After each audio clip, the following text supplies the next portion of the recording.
యోహాను 3:1-2 యూదుల అధికారి అయిన నికోదేమను పరిసయ్యుడు ఒకడు ఉండెను. అతడు రాత్రి యందు ఆయన యొద్దకు వచ్చి, బోధకుడా, నీవు దేవుని యొద్ద నుండి వచ్చిన బోధకుడవని మేము ఎరుగుదము. దేవుడు అతనికి తోడై ఉంటేనే కానీ నీవు చేయుచున్న సూచన క్రియలు ఎవడనూ చేయలేడని ఆయనతో చెప్పాను. Hallelujah, praise the Lord, praise the Lord. మరి దేవుని దగ్గర నుంచి వచ్చిన బోధకుడని, దేవుడని యేసు ప్రభువుని గుర్తించాడు ఆ పరిచారకుడు, పరిసయ్యుడు. మరి దేవుని దగ్గర నుంచి వచ్చిన దేవుడైతేనే, దేవుని దగ్గర నుంచి వచ్చినటువంటి బోధకుడైతేనే ఈ విధమైన గొప్ప కార్యం చేయగలడని గుర్తించాడు.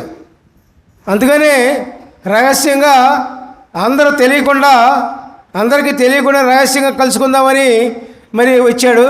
మరి ఈ విధంగా అడుగుతున్నాడు.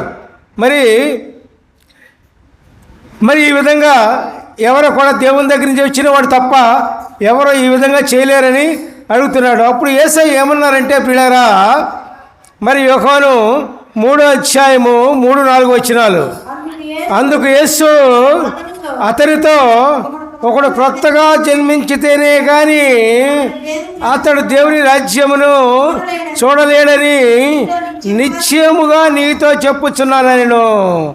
అందుకు నికోదేము, ముసలివాడైన మనుషుడు ఎలాగూ జన్మింపగలడు? రెండవ మారు తల్లి గర్భమందు ప్రవేశించి జన్మింపగలడా అని ఆయనను అడుగగా, దేవునికి స్తోత్రం, హల్లెలూయా, ప్రైజ్ ది లార్డ్. అప్పుడు దేవుడు ఏమన్నారండి?